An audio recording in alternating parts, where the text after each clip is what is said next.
করে মায়া করে অনুগ্রহ করে আমাদেরকে সুস্থ রেখে আল্লাহ তাআলার পবিত্র মসজিদে পবিত্র দিন জুমাকে আগে আগে আসা বসা কোরআন হাদিসের আলোকে কথা বলা শোনার তৌফিক দিয়েছেন।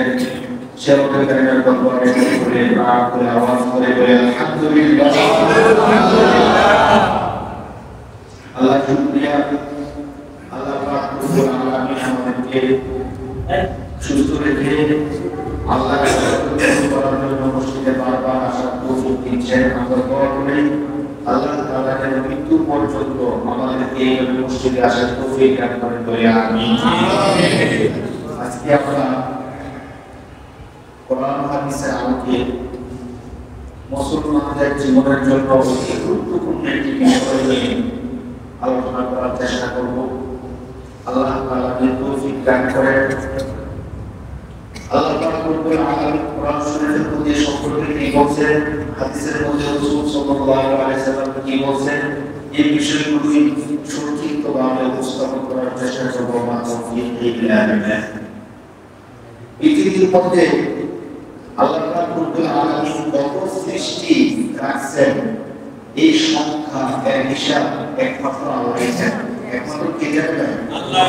একমাত্র আল্লাহই জানেন। আল্লাহ তাআলা ছাড়া পৃথিবীর সৃষ্টি জগতের সংখ্যা, পৃথিবীর সৃষ্টির সংখ্যা কেউ জানে না। কেউ কেউ এভাবে বলে যে আমরা মাহমুদুল্লাহ বা কত মাহমুদুল্লাহ কত মাহমুদুল্লাহ, এটা কিন্তু সাধারণভাবে বলে, কিন্তু সঠিক সংখ্যাটা আল্লাহ ছাড়া অসংখ্য মাহমুদুল্লাহ আল্লাহ সৃষ্টি করছেন। এটা হলো শুধুমাত্র পৃথিবীর মধ্যে। আর আমরা জানি পৃথিবী আল্লাহ তাআলা অনেকগুলো জগতের মধ্যে পৃথিবী একটা জগৎ, যাকে নক্ষত্র বলা হয়। হ্যাঁ, পৃথিবী এমন একটা নক্ষত্র, এমন একটা ছোট্ট একটা জগৎ, যেমন হাজার হাজার বিশাল জগৎ আল্লাহ তাআলা সৃষ্টি করে রেখেছেন। এই জগৎগুলো পৃথিবী থেকে হাজার হাজার লক্ষ লক্ষ গুণ বড়। সুবহানাল্লাহ। এই সম্পর্কে বিশাল ঐতিহাসিক আলোচনা আছে, আপনারা জানেন।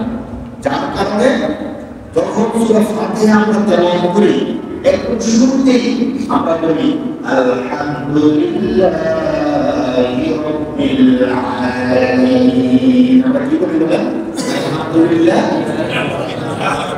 রাব্বিল আলামিন। আলহামদুলিল্লাহ মানে সকল প্রশংসা লিল্লাহি, তার জন্য একমাত্র আল্লাহকে। এই আয়াতের মধ্যে আল্লাহর পরিচিতি দিয়েও কথাটা নিয়ে আসছেন। রব, রব মানে হলো প্রতিপালক। কার প্রতিপালক? আল আলামিন। আলাম অর্থ হলো একটা জগৎ, এক বছর। আলামিন এর অর্থ হলো বহু জগৎ। তাহলে আলাম তো একটা জগৎ, আলাম তো বহু জগৎ। বহু জগতের সংখ্যা কত? একমাত্র কে জানে? আল্লাহ। আল্লাহ জানেন। আল্লাহ তাআলা এখানে রবের পরিচিতি দিয়েছেন। রব্বিল আলামিন ওই সত্তার সকল প্রশংসা, যে সত্তা বহু জগতের অথবা সমস্ত জগৎ সমূহের প্রতিপালক। সমস্ত জগৎ সমূহের এই পৃথিবী সহ অসংখ্য জগৎকে তিনি লালন পালন করেন। ওই রব আল্লাহ সকল প্রশংসা। আলহামদুলিল্লাহি রাব্বিল আলামিন। এই হাজার হাজার লক্ষ লক্ষ জগতের মধ্যে পৃথিবী হলো একটা জগৎ। এই পৃথিবী নামক জগতের কোটি কোটি সৃষ্টির মধ্যে আমরা মানুষ নামক একটা সৃষ্টি। কয়টা সৃষ্টি? এমন আর বহু সৃষ্টি আল্লাহ আছে। এই একটা সৃষ্টির মধ্যে, মানুষ একটা সৃষ্টির মধ্যে আমার হাজার হাজার ধর্মের মধ্যে আমরা আমার শ্রেষ্ঠ ধর্ম ইসলাম ধর্ম অনুসারী। সুবহানাল্লাহ। যে সম্পর্কে সৃষ্টিকর্তা রব বলছেন ইন্না দীন ইনদাল্লাহিল ইসলাম। ইন্না দীন ইনদাল্লাহিল ইসলাম। দীন ধর্ম হিসেবে একমাত্র গ্রহণযোগ্য ধর্ম আল্লাহর কাছে কি? ইসলাম। এটা বলছেন কি? আল্লাহ বলতেছেন, যিনি সৃষ্টি করেছেন তিনি বলতেছেন ইন্না দীন ইনদাল্লাহিল আলিমানের মধ্যে আল্লাহ বলতেছেন যে ইন্না দীন ইনদাল্লাহিল ইসলাম। আল্লাহর কাছে মনোনীত ধর্ম একমাত্র কি? ইসলাম। আর আমাদের জন্য সুবিধা হলো আমরা ওই ইসলামকে কি অনুসরণ। ইসলামটা কি? ইসলাম আর ইসলামও আল্লাহর জন্য মূল ধাতু। এর অর্থ হলো আনুগত্য স্বীকার করা। আর ইসলাম অর্থ কি হয়? আনুগত্য স্বীকার করা। আনুগত্য কিসের আনুগত্য স্বীকার করা? একটু খেয়াল করেন। আল্লাহ পাক রব্বুল আলামিন যা কিছু বলেন, যাই সে আমার পক্ষে যান অথবা আমার বিপক্ষে যান, আমার জন্য ভালো হোক অথবা আমার জন্য মন্দ হোক, আমি পারি অথবা না পারি, আল্লাহ তাআলা যে আদেশ করেছেন ওই আদেশটা মেনে নেওয়ার নামই হলো আনুগত্য। আদেশটা নাম কি হয়? আনুগত্য। এই আনুগত্যকে আরবিতে বলা হয় ইসলাম। তো যারা আনুগত্য করবে তাদের নাম হলো মুসলিম। যারা আনুগত্য করে তাদের নাম কি? আনুগত্যকারী। আর ইসলাম থেকে আসলামা, এখান থেকে মুসলিম মানে আনুগত্যকারী। এখন দেখেন একদম সহজ অনুবাদের দিকে যদি আমরা নজর দেই, আল্লাহ তাআলা যত আদেশ নিষেধ করেন আমাদেরকে, এই আদেশ নিষেধ করে যারা মানে ওই জাতির নাম হলো মুসলিম জাতি। এখন তাদের মধ্যে থেকে যারা মানবে না তারা মুসলিম না। সহজ কথা করে আল্লাহর আদেশ যারা মানে তারা মুসলিম, আর আল্লাহর আদেশ যারা মানে না তারা কি না? মুসলিম না। এখন আল্লাহ পাক রব্বুল আলামিন আমাদের জন্য কি আদেশ করেছেন, কি আদেশ করে নাই, এই কথা তো আল্লাহ তাআলা সরাসরি আমাদেরকে এসে বলেন নাই। বলেন আমরা কি কিনেন? হ্যাঁ, আর আল্লাহ কথা বলছেন ওইটা আমরা শুনি নাই। আল্লাহ আমাদের কোনো আদেশ করছেন সরাসরি এবং কথা আমরা শুনি নাই। আল্লাহ কি করছেন? আল্লাহ তাআলা যুগে যুগে আল্লাহ তাআলার নির্বাচিত লোকদের মাধ্যমে এই পৃথিবীর মধ্যে আল্লাহর বিধানগুলো আল্লাহ তাআলা প্রচার করছেন, প্রসার করছেন। যখন যে যুগে আল্লাহ তাআলা যাকে রহমত করছেন তাকেই আল্লাহ তাআলা নির্বাচিত লোক হিসেবে দুনিয়ার মধ্যে প্রেরণ করছেন এবং তার মাধ্যমে এই পৃথিবীর মধ্যে আল্লাহর বিধানগুলো প্রচার প্রসার করছেন।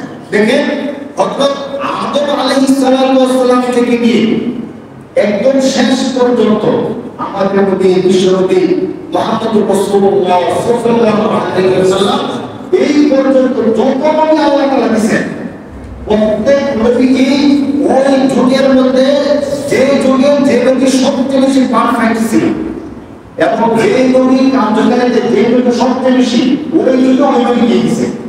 একটু খেয়াল করেন, হযরত সুলাইমান আলাইহিস সালামকে যখন প্রেরণ করেন তখন ওই যুগে মানুষের মধ্যে জাতিবিদ্যা, এরপরে কুসংস্কার, কুফরি এই সমস্ত বেশি ছিল। মানুষ এগুলো বেশি বিশ্বাস করত, জিন কাদিস কবরের মধ্যে বিশ্বাস করছিল। তার কারণে সুলাইমান আলাইহিস সালামকে আল্লাহ তাআলা প্রেরণ করেছেন এমন হিসেবে যে তৎকালীন সময়ে সবাই মিলে যা করতো সুলাইমান আলাইহিস সালাম একাই না পারতেন, এর বেশি করতো। সুবহানাল্লাহ। তিনি বাতাসকে বলতেন বাতাস সামনে নিয়ে উপরে দিয়ে আসতো। বড় বড় জিনদেরকে বলতো এই কাজটা করে দাও, কাজ করে দিত। পশু পাখি জিন যা আছে সব তার কথা শুনতো। ঈসা আলাইহিস সালামের সময় ডাক্তারের বিদ্যার প্রচলন ছিল বেশি, ঔষধি না। মানুষ তাবিজ কুমার কোনো কিছুর মাধ্যমে অনেক করে ভালো করে ফেলতেন এবং কুফরির মাধ্যমে অনেক অসত্যকে তারা সাধন করতে পারত। ঈসা আলাইহিস সালামকে আল্লাহ তাআলা এমন মুজিজা দান করলেন, তিনি যদি মাটি দিয়ে একটা পাখি বানাইতেন, মাটি দিয়ে পাখি বানায় তিনি ফুঁক দিলে ওই পাখিদের জীবন্ত পাখি হয়ে উঠতে শুরু করে দিত। সুবহানাল্লাহ। জন্মান্ত মায়ের পেট থেকে জন্ম হয়েছে অন্ত হয়ে ঈসা আলাইহিস সালাম তার মুখের চোখের মধ্যে হাত তুলে দিত, সাথে সাথে তার দৃষ্টি ফিরে আসতো। সুবহানাল্লাহ। এমন যে কোনো ছিল ঈসা আলাইহিস সালাম স্পর্শ করলে সাথে সাথে সুস্থ হয়ে যেত। সুবহানাল্লাহ। তো যুগে একজন উদ্দেশ্য হলো যে যুগে যে মানুষ সবচেয়ে বেশি পারফেক্ট ওই যুগে আল্লাহ তাআলা ওই নবীকে প্রেরণ করছেন।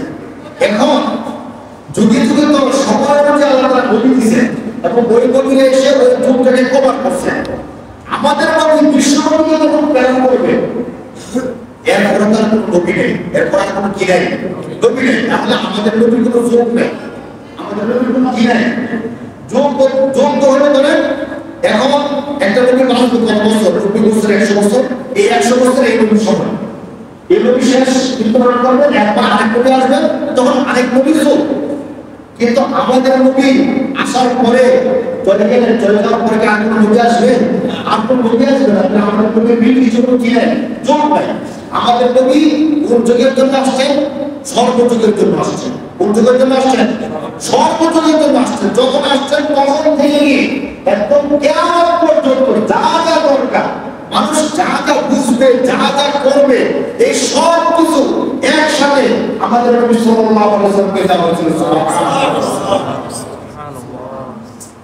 এখন আমাদের জমানায় কত কিছু আবিষ্কার হইতেছে, যখন একটা সময় কল্পনা করা যায় না যে আসমানে কি মানুষ উঠতে পারে বা এক দেশ থেকে আরেক দেশে যেতে পারে, এই করতে পারে, ওই করতে পারে, ওই জমানার মধ্যে আমাদের প্রতি সাত আসমান পানি দিয়ে আল্লাহ বলেন মানে আমাদের শেষ পর্যন্ত যা কিছু আবিষ্কার হবে এই সব কিছুর মধ্যে কিন্তু আমাদের নবীর কাজগুলো করা হয়ে গেছে। আল্লাহ রাসূল সাল্লাল্লাহু আলাইহি ওয়াসাল্লামের ফেতনার সময় হাদিসগুলো যদি আপনারা দেখতেন, মানে যখন কিয়ামত আসবে বা ফেতনা শুরু হবে ওই সময়গুলো কি হবে, কিভাবে হবে, কেমন করে হবে, হাদিসগুলোর মধ্যে স্পষ্ট আকারে দেওয়া আছে। ওই হাদিসগুলো বলে আমাদের মনে হবে যে আল্লাহর নবী একটা জিনিস দেখতেছেন আর বলতেছেন সুবহানাল্লাহ।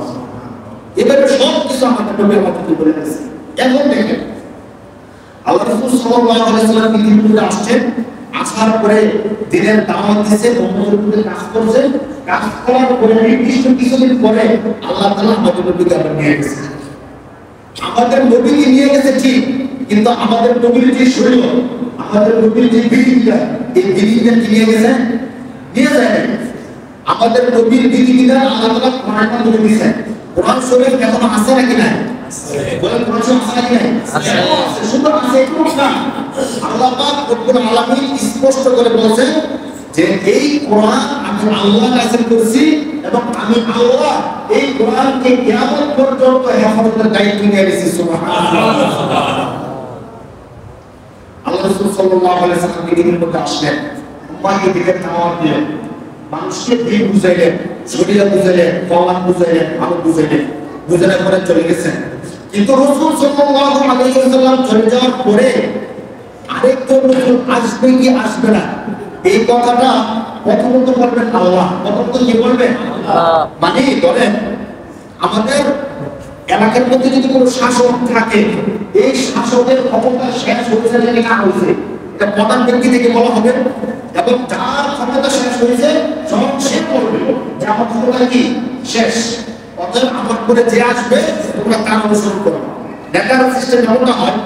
তো দেখেন আমাদের নবী সাল্লাল্লাহু আলাইহি ওয়াসাল্লামের বিষয়টা কি করছে, আমাদের নবী আসার পূর্ব পর্যন্ত যত নবী ছিলেন সমস্ত নবীগণ আমাদের নবীর সুসংবাদ দিয়ে গেছেন। সুবহানাল্লাহ।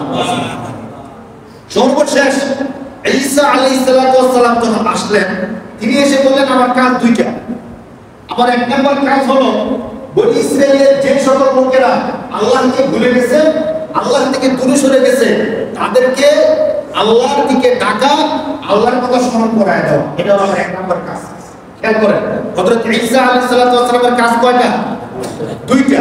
এক নম্বর কাজ হলো বনি ইসরাইলের যারা আল্লাহকে ভুলে গেছে তাদেরকে আল্লাহ স্মরণ দেওয়া, আল্লাহর কথা স্মরণ করায় দাও। আর দুই নম্বর কাজ হলো আমার পরে যুগের শ্রেষ্ঠ একজন নবী রাসূল আসবে, তার সুসংবাদ তোমাদেরকে দিয়ে যাও। সুবহানাল্লাহ। মানে ঈসা আলাইহিস সালামের দুইটা কাজের একটা কাজ ছিল আমাদের নবীর সুসংবাদ দিয়ে যাওয়া। কোরআন শরীফের 28 নম্বর পারা সূরা সফ এর মধ্যে আল্লাহ তাআলা ঈসা আলাইহিস সালামের ওই বাণীটাকে স্পষ্ট করে তুলে ধরেছেন যে আমি তোমাদেরকে সুসংবাদ দিতেছি আমাদের জন্য নবী, যে নবীর নাম হবে ইসমুহু আহমদ, যার নাম হবে কি আহমদ। আমাদের রাসূল সাল্লাল্লাহু আলাইহি ওয়াসাল্লামের নাম ছিল মুহাম্মদ, আরেকটা নাম ছিল আহমদ। কোরআন শরীফের মধ্যে দুইটা নাম এসেছে।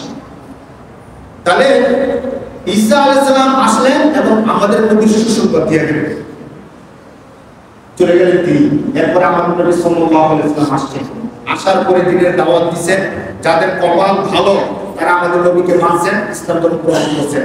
আর যারা দুর্ভাগা, যাদের কপাল মন্দ, তারা আমাদের নবীর মতো এমন একজন শ্রেষ্ঠ নবী পেয়েও তারা আমাদের নবীকে মানে নাই, তাদের কপালকে ভালো করতে পারে নাই, চিরস্থায়ী জাহান্নামে দিয়ে গেছে।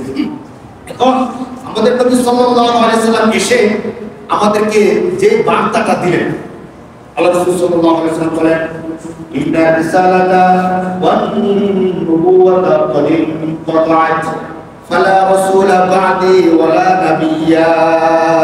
এটা স্পষ্ট বার্তা। আজকে বিশেষ একটা বিষয় আলোচনা করব, এই জন্য এই বিষয়টা আমাদেরকে বুঝতে হবে। কি বার্তাটা?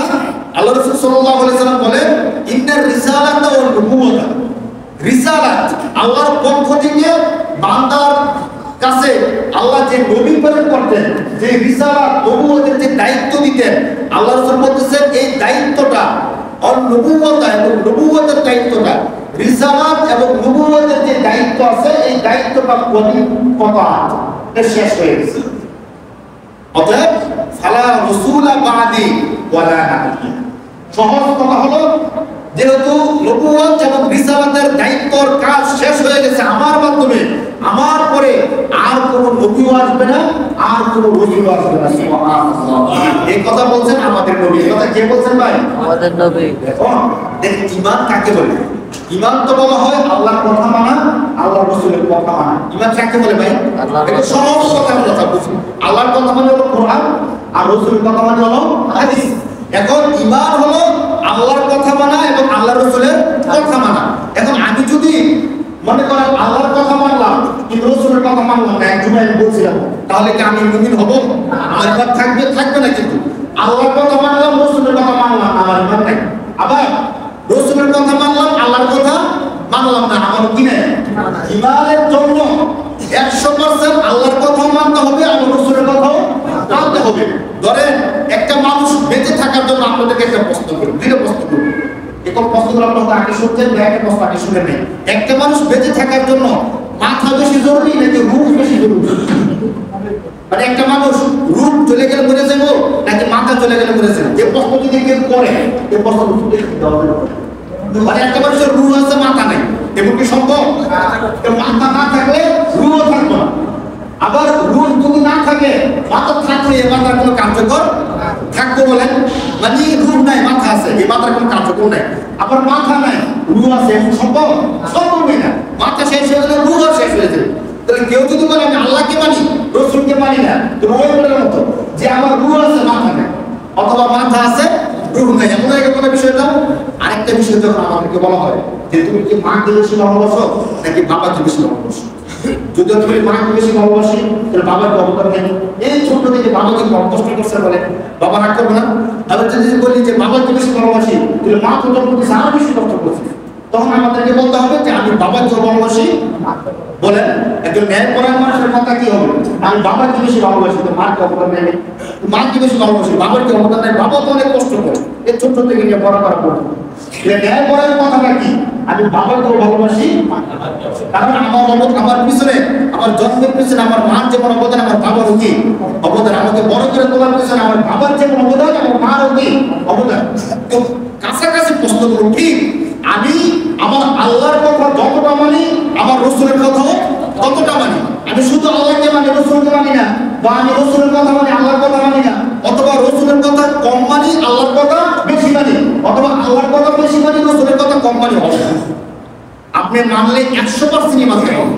মাথা থাকবে রূহ থাকবে না, রূহ থাকবে মাথা থাকবে না, এমন হতে পারে না। যে বিষয়টা আমরা বুঝতে চাইছি সেটা হলো আল্লাহকেও 100% মানতে হবে, রাসূলকেও কি করতে হবে 100%। যদি মানার ক্ষেত্রে আল্লাহকে 100% মানে কিন্তু রাসূলকে 50% মানে, ধরেন তার ঈমান থাকবে না। তাহলে বাকি 50% অস্বীকার করার কারণে সাথে সাথে সে বেঈমান হয়ে যাবে। এবার আল্লাহ কোরআনের মধ্যে কি বলছে আমরা দেখি আমাদের নবী সম্পর্কে। আল্লাহ বলতেছেন মা কানা মুহাম্মাদুন আবা আহাদিন মির রিজালিকুম ওয়ালাকিন রাসূলুল্লাহি ওয়া খাতামান নাবিয়্যিন। আল্লাহ পাক রব্বুল আলামিন সূরা আহজাবের ৮০ নম্বর আয়াতে ২২ নম্বর পারার ২ নম্বর পৃষ্ঠায় আল্লাহ তাআলা স্পষ্ট করে বলতেছেন যে এই যে আমি নবী প্রেরণ করছি, এই নবীটা হলো এমন নবী যিনি খাতামুন নাবিয়্যিন, যিনি কি নবী? শেষ নবী। তিনি কি নবী? শেষ নবী। এরপর আর কোন নবী? এই কথা বলছেন কে? আল্লাহ।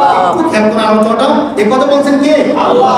প্রথমে আল্লাহ কথাটা নিয়ে আসলাম। আল্লাহ তাআলা সূরা আহজাবের ৮০ নম্বর আয়াতে ২২ নম্বর পারা ২ নম্বর পৃষ্ঠা আল্লাহ বলছেন খাতামুন নাবিয়্যিন, আমি এই নবীকে প্রেরণ করছি শেষ নবী হিসেবে, যার পর আর কোনো কি আসবে না, নবী আসবে না। এবং রাসূলের কথা এখন শুনি। রাসূল সাল্লাল্লাহু আলাইহি ওয়াসাল্লাম হাদিসের মধ্যে বলতেছেন ইন্নার রিসালাতা ওয়ান নুবুওয়াতা ক্বাদ ইনকাতাআত, নবী এবং রাসূল হওয়ার যে বিষয়টা, এই বিষয়টা শেষ হয়ে গেছে। ফালা রাসূলা বাদি ওয়ালা নাবিয়্যা, অতএব আমার পরে আর কোনো রাসূল আসবে না, আর কোনো নবীও আসবে না।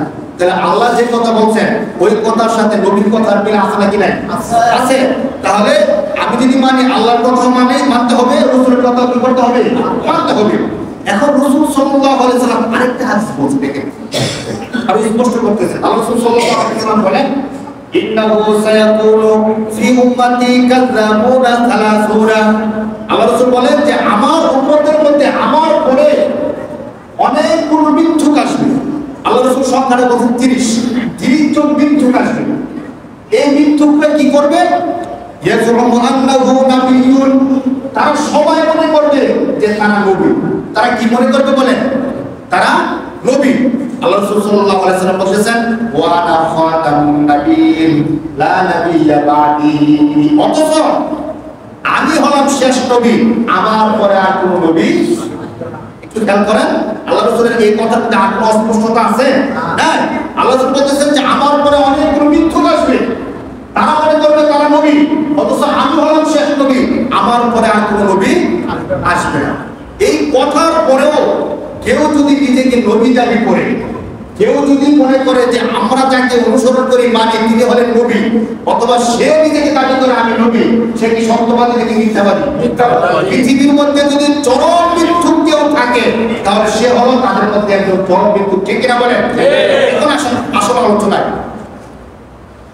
যে বিষয়টা আমরা বলতে চাচ্ছিলাম, আল্লাহ এবং আল্লাহ রাসূলের এই কথাকে অস্বীকার করে একজন ব্যক্তি যাকে সবাই গোলাম আহমদ কাদিয়ানী নামে চিনে। কি নামে? গোলাম আহমদ। আজকের এই আলোচনা আমাদেরকে একটু বুঝতে হবে, কষ্ট করে। অন্যদিন যদি অমনোযোগী থাকেন সমস্যা নেই, কিন্তু আজকের আলোচনা যদি অমনোযোগী হন বিষয়টা বুঝবেন না। ইমানের একটা গুরুত্বপূর্ণ শাখা, এই বিষয়টা না বুঝার কারণে আল্লাহ না করতে আমাদের ইমানটা চিন্তা যেতে পারে। হ্যাঁ, এখন কাদিয়ানী কেন আলোচনা করতে হবে? যেহেতু বাংলাদেশের মধ্যে এই কাদিয়ানী গ্রুপটা সক্রিয় এবং তারা সম্পূর্ণভাবে বাংলাদেশের মধ্যে তাদের প্রচার প্রসার করতেছে। কিভাবে করে আমরা আলোচনা করব।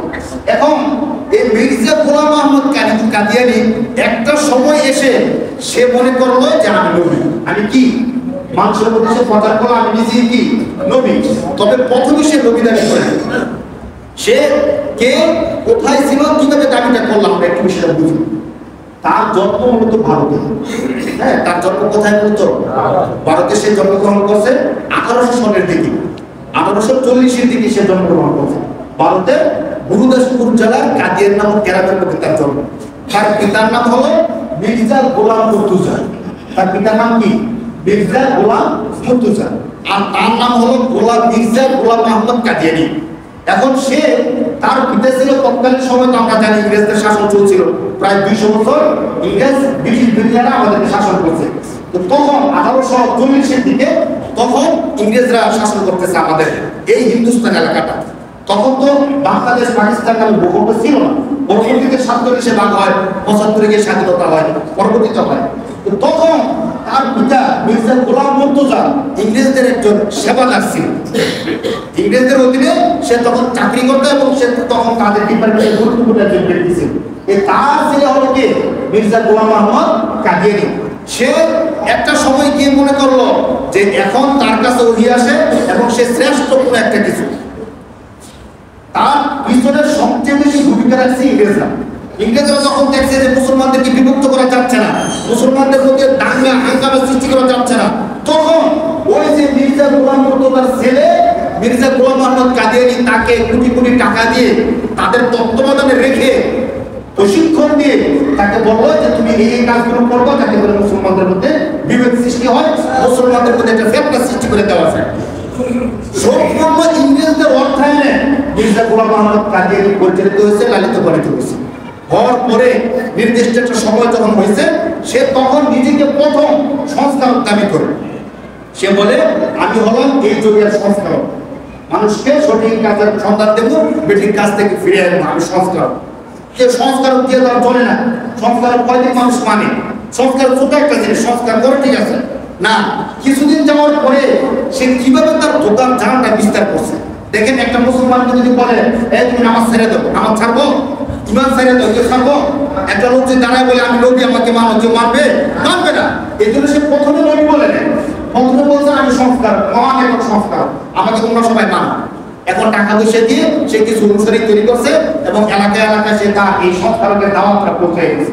এগুলো করতে করতে তার একটা নির্দিষ্ট দল যখন হয়ে গেছে, তখন সে একদিন দাবি করলো আমি হলাম ইমাম মাহদী।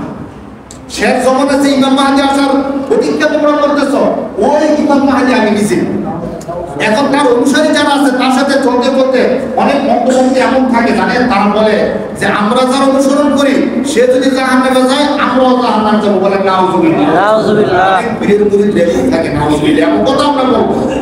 মানুষ গুমরা হতে পারে, মানুষ নষ্ট হতে পারে, মানুষ শয়তানের দোকান ধ্বংস হয়ে যেতে পারে। আমরা বলবো যতক্ষণ কোরআন হাদিসের পক্ষে সে আছে ততক্ষণ আমরা তার সাথে আছি। শুধু আমরা না, আমি সহ যদি কখনো দেখেন যে আমি বাতিল পক্ষে চলে গেছি, কোরআন হাদিসের বাইরে কথা বলি, সাথে সাথে আপনারা বাতিল করে দিন। এমন না যে আমাদের ইমাম কোরআন হাদিসের পক্ষে বলো, কোরআন হাদিসের বিপক্ষে বলুক, আমরা তার সাথে আছি। আপনারা মানে আমরা মানবো না, কখনোই মানবো না। তো তার অনুসারীরা যখন তাকে বিশ্বাস করতে শুরু করলো, তাকে প্রচার করতে শুরু করে দিল, সেই ইমাম মাহদী। সে কি ইমাম মাহদী। এখন ইমাম মাহদী যখন প্রচার করে সারছে, এখন সে দেখছে আরেকটু দামটা বাড়ানো যায়। তখন সে সবার মাঝে প্রচার করলো যে আমি ইমাম মাহদী, আমার কাছে আল্লাহর পক্ষ থেকে বার্তা আসে, বলে নাউজুবিল্লাহ। আল্লাহর পক্ষ থেকে কি আসে? বার্তা আসে। এখন আমি হলাম আল্লাহর বার্তাবাহক। এখন পুরানা সে যায় নাই, আমি হলাম আল্লাহর পক্ষ থেকে কি বাহক? বার্তাবাহক। এখন সবাই এতটুকু মেনে নিছে। এতটুকু মেনে নেওয়ার পরে সে একদিন দাবি করলো আমি হলাম আহমদ। আমি হলাম কি? মোহাম্মদ বললে তো মানুষ বুঝে ফেলবে যে তুমি মোহাম্মদ হও কি করে? মোহাম্মদ তো হলো আমাদের শেষ নবী।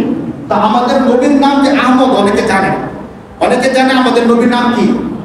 মোহাম্মদ। তো সে দাবি করলো আমি হলাম আহমদ, আর আমার নাম কোরআনের মধ্যে আছে, দেখো ইসমুহু আহমদ। এই যে আল্লাহ বলছে যে শেষ জমানায় আরেকজন নবী আসবে, তার নাম হলো আহমদ, আমি হলাম সেই আহমদ। তার দাবির সিস্টেমটা দেখেন। যখন সে এই আহমদ জিনিসটা প্রচার প্রসার করে সারছে, এখন সবাই বুঝছে সে আহমদ, তার অনুসারী যারা ছিল, তখন সে দাবি করলো যে আমি হলাম জিল্লি নবী। আমি কি নবী? জিল্লি অর্থ হলো ছায়া। এখন যদি বলে যে আমি নবী, তাহলে তো মানবো না। এখন সে প্রথম দাবি করছে আমি হলাম জিল্লি নবী। জিল্লি নবী হলো ছায়া নবী, মানে আমাদের যে শেষ নবী আছে ওই নবীর ছায়া হইয়া আমি দুনিয়ার মধ্যে আসছি। ওই নবী ঠিক আছে নবী, বাকি ওই নবীর ছায়া স্বরূপ আমাকে আল্লাহ দুনিয়ার মধ্যে প্রেরণ করছে। ওই নবীর বার্তাবাহক বা ওই নবীর বার্তাগুলোই আমি প্রচার প্রসার করি। এই জিনিসটা করতে করতে কিছুদিন পর গিয়ে সে দেখছে যে এই জিনিসটা প্রতিষ্ঠা করা গেছে, তখন সে দাবি করছে আমি হলাম শেষ নবী মুহাম্মদ। আমি নিজে মুহাম্মদ বলে নাউজুবিল্লাহ। বলে নাউজুবিল্লাহ। আমরা ঈমান যতক্ষণ আমাদের মধ্যে আছে, মৃত্যুর আগ পর্যন্ত আমাদের নবী মুহাম্মদ সাল্লাল্লাহু আলাইহি সাল্লাম ছাড়া আর কাউকে মুহাম্মদ মানতে পারি না, আহমদ মানতে পারি না, জিল্লি নবী, ইলহামি নবী। এই জিনিসগুলো ছিল তার একটা চক্রান্ত। তুমি যদি জিল্লি নবী হও, তুমি যদি মুহাম্মদ হও, দেখেন নবীদের একটা ছোট্ট ইতিহাস আপনাদেরকে বলি। পৃথিবীর মধ্যে যত নবী আসছে একটু খেয়াল করেন, পৃথিবীর মধ্যে যত নবী আসছে কোন নবী কিন্তু পৃথিবীর কারো থেকে শিক্ষা দিতে অর্জন করে নাই। আপনারা দেখছেন কিনা ইতিহাসটা? আমাদের নবী পর্যন্ত আমাদের নবী কারো থেকে শিক্ষা দিতে অর্জন করছে? করে নাই। কিন্তু কারণ নবীদেরকে শিক্ষা দিচ্ছেন কে? আল্লাহ। নবীদেরকে কে শিক্ষা দেন? আল্লাহ। গোলাম আহমদ কাদিয়ানী সে দুনিয়াতে এসে লেখাপড়া করছে, স্কুলে গেছে, মাদ্রাসায় গেছে, লেখাপড়া করছে, এটা ইতিহাস আছে। আর বেশি দিনের না তো, সে তো 1840-এ জন্মগ্রহণ করছে। যে বেশি দিনের ইতিহাস, অল্প দিনের ইতিহাস।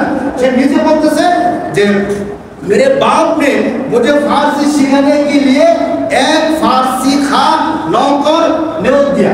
মানে সে বলতেছে আমার বাবা আমাকে ফারসি শেখানোর জন্য একটা ফারসি উস্তাদ চাকর হিসেবে নিয়োগ দিয়েছে। এই কথা কে বলতেছে? গোলাম আহমদ কাদিয়ানী বলতেছে। তুমি যদি নবী হও তো তোমার শিক্ষা দেবে কার থেকে? আল্লাহর থেকে।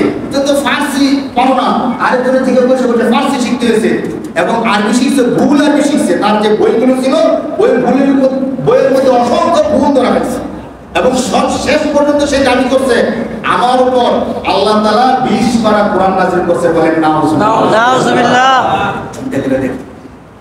এই যে দাবিটা করছে, আপনাদের কাছে এই দাবিটার কোনো দাম আছে নাকি? হাস্যকর। মুসলমানদের কাছে এই দাবিটা হাস্যকর না? কিন্তু অবাক করার বিষয় হলো পৃথিবীর মধ্যে এখন অনেক মানুষ আছে যারা তার এই দাবির সাথে একমত এবং তার এই দাবিকে মেনে নিয়ে তাকে কি মানে নবী মানে বলে না। আমরা অনেকে এই জিনিসটা বুঝি না বা জানি কেন মানে। এখন আমার কথা আপনাদেরকে সহজ ভাষায় বলি, এতক্ষণ আমি যে আলোচনা করছি এই আলোচনার দ্বারা আপনারা কি বুঝছেন? গোলাম মোহাম্মদ কাদিয়ানী সত্য নবী না মিথ্যা নবী? কি অস্পষ্ট নাকি স্পষ্ট? স্পষ্ট না সে যে মিথ্যা নবী।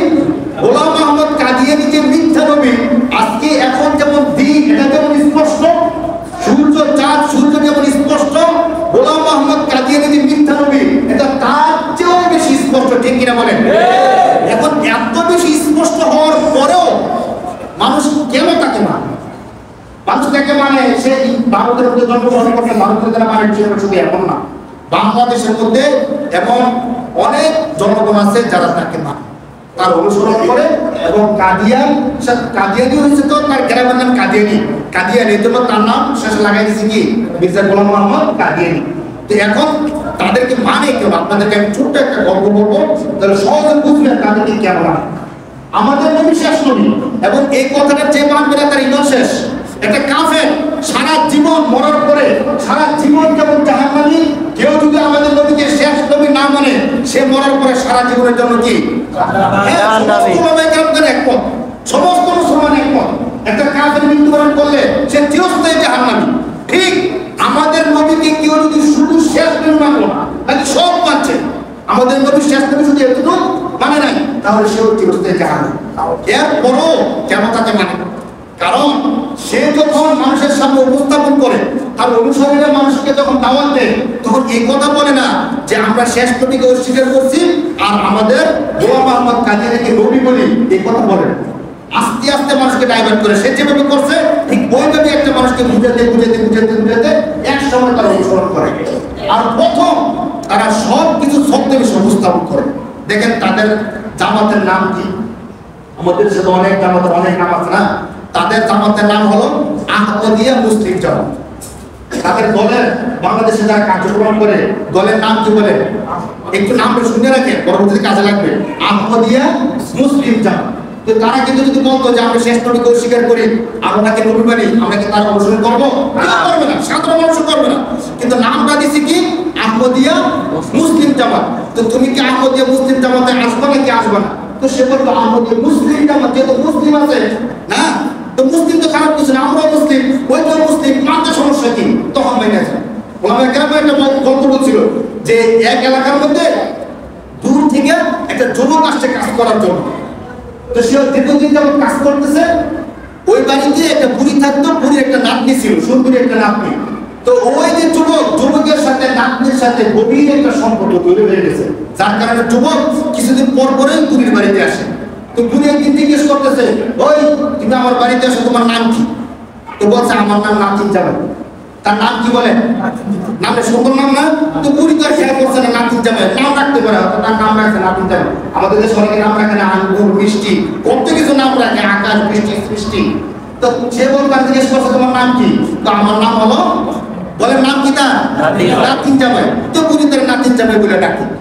একটু চলতে প্যান্ট যখন গভীর হয়ে গেছে, একদিন সে বললো চলো আমরা পালাই, এখানে তো বিয়ে শাদী করা সম্ভব না, চলো আমরা পালাই যাই। এখন ওই যে যুবক বুড়ির নাতিনটি নিয়ে পালাইছে। যখন পালাইতে শুরু করছে বুড়িতে দেখে গেছে, বুড়ি দেখে যে যুবক তার নাতিনরা পালাইতেছে, তখন বুড়ি ওই তাদের পিছনে চাইতেছে, চিৎকার করতেছে, এই যে ভাই কে কোথায় আছেন আসেন, নাতিন জামাই নাতিন নিয়ে পালাইলো। নাতিন জামাই শব্দটা দেখে বুড়ি যখন চিৎকার করতেছে আর বলতেছে এই সবাই আসেন, নাতিন জামাই কি নিয়ে পালাইছে? নাতিন নিয়ে পালাইছে। মানুষকে বুড়ির কি মাথা নষ্ট হয়েছে নাকি? নাতিন জামাই নাতিন নিয়ে পালাইতে তো পালাইবো কেন? সে নাতিন জামাই সে তো নাতিনকে নিয়ে যাইবো, সে আবার কানে নিয়ে যাইবো। তো যখন সে দূরে চলে গেছে গা, মানে সে পলায়ন করতে সক্ষম হয়েছে, সবাই ঘুরে এসে ধরছে, কি ব্যাপার নাতিন জামাই নাতিন নিয়ে পলাইছে, তোমার ক্ষমতা কথা? আরে ভাই সে তো সত্যিকার নাতিন জামাই না, তার নাম নাতিন জামাই। তোর মানে কি? তার কাছে তো আমি নাতিন নিয়ে দিই না, তার নাম নাতিন জামাই, সে আমার নাতিনকে বুঝাইয়া সে এখন নিয়ে কি করছে? পালাইছে। তো দেখেন সত্যিকার তারা এখন আহমদিয়া মুসলিম জামাত নাম দিয়া আমাদের সাথে বিশ্বাস, আমাদের ভাইদেরকে ধোঁকা দিয়া তাদের গলের মধ্যে ঢুকাইতেছে। এখন ওলামায়ে কেরাম বুঝতেছে, সাধারণ মানুষ তো বুঝতেছে না যে তাদের নাম আহমদিয়া মুসলিম জামাত, মূলত তারা কাফের। এই জিনিসটা যখন ওলামায়ে কেরাম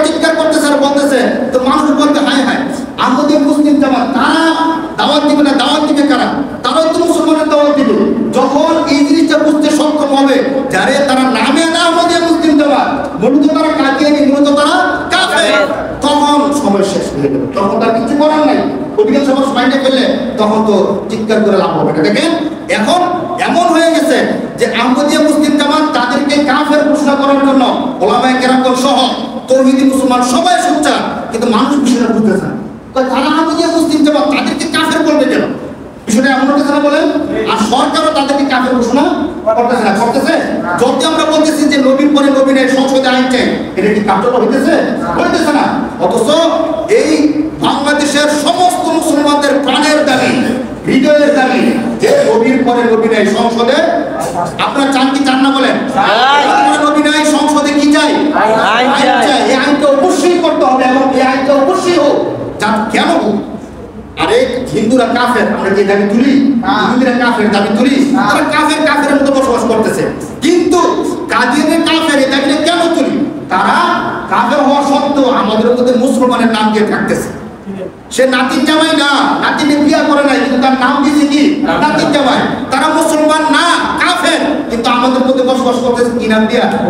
মুসলমান নাম দিয়ে। আমরা বলি কি তোমাদের সাথে আমাদের শত্রুতা নাই, তোমরা কাফের, কাফের নাম দিয়ে বাংলাদেশে কি করো? বসবাস করো। তোমরা বলো যে আমরা কাফের, আমরা নবী মানি না, কিন্তু তোমরা বলবো আমরা নবী মানি, আবার তোমরা কাদিয়ানের গোলাম আহমদ কাদিয়ানিকে নবী মানবা, এটা হতে দেওয়া যাবে না। এটা ঈমানের দাবি, এটা আমাদের রক্তের দাবি।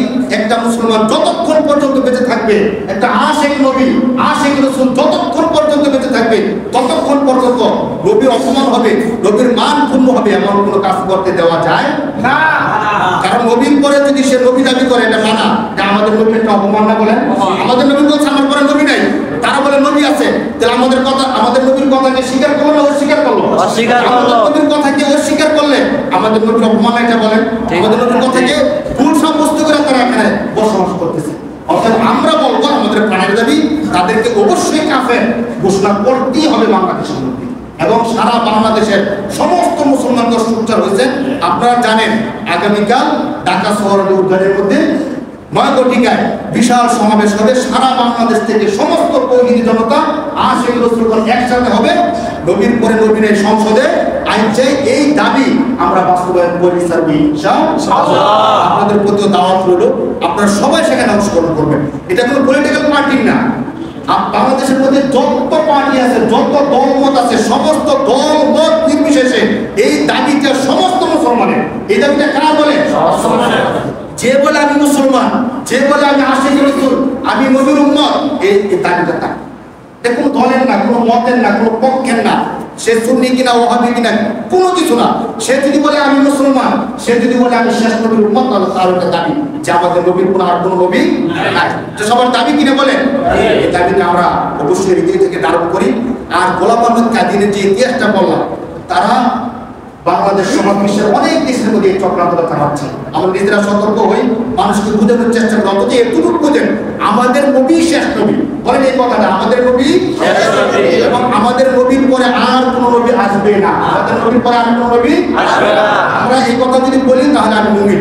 আর কেউ যদি বলে যে আমাদের নবী ও নবী, নাকি গোলাম আহমদ কাদিয়ানি ঠিক আছে, নবী বলছে না, কি আছে বলছে, তাহলে তার একবার কি শেষ। কারণ সে কি কি দাবি করছে দেখেন, তার ব্যাপারে আরো বিশাল ইতিহাস আছে, সবাই নিয়ে বলতে পারলাম না। বাকি এটুকু আপনাদেরকে দাওয়াত হইল যে তাকে কাফের ঘোষণা করা। কাফের ঘোষণা করলে কি লাভ হবে? তখন সাধারণ মুসলমানরা বুঝতে পারবে তারা কাফের আর আমরা কি মুসলমান। হয়তো তাদের ওই নাম আহমদকে, তখন সাধারণ মুসলমান যারা আছে তারা ধোকায় পড়ে তাদের দলে যোগ দিয়ে দিবে, আর যোগ দিলে তাদের ইমানটা শেষ, চিরস্থায়ী জাহান্নামে ঢুকে যাবে। শুধু এতটুকুর জন্য আমাদের এই চেষ্টা, আমাদের এই সংগ্রাম। এই জন্য সারা বিশ্বের সমস্ত মুসলমানদের আশিক রাসূলের একটাই দাবি যে আমাদের নবী শেষ নবী, এবং বাংলাদেশের অনেক দেশের সংসদে আইন পাস হয়েছে, বাংলাদেশের সংসদে এখন আইনটা পাস হয়নি। আমরা পলিটিক্যাল পার্টি সহ সবার কাছে দাবিটা জানাচ্ছি যেন সংসদে আইনটা পাস করা হয়। আল্লাহ তাআলা তৌফিক দান করুন বলে আমি আগামীকাল যেহেতু 9টা থেকে প্রোগ্রাম, সকাল সকাল আমাদের বিএমের মোড় থেকে গাড়ি যাবে, একদম এই গাড়িগুলো ফ্রি যাবে। যারা অনলাইন গ্রাম আছে তাদের পক্ষ থেকে এই গাড়িগুলো কি করে দেওয়া হয়েছে, ফ্রি করে দেওয়া হয়েছে। সকাল সকাল আপনারা যাবেন, আপ ডাউন গাড়ি যাবে এবং আসবে, আপনাদের কোনো খরচ লাগবে না। এই খরচগুলো ওলামায়ে কেরামের পক্ষ থেকে বহন করা হবে।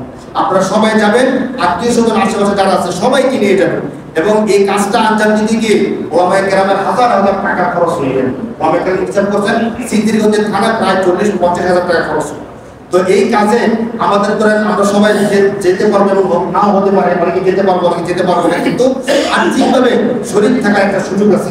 আপনাদের সবাইকে বলবো যে আল্লাহ রাসূল সাল্লাল্লাহু আলাইহি সাল্লামের এই দাবিটার জন্য আপনারা যদি তাদের সমর্থ আছে একটু খরচ করবেন। হ্যাঁ, আমাদেরকে টার্গেট দিয়ে দেওয়া হয়েছে টাকা তোলার জন্য।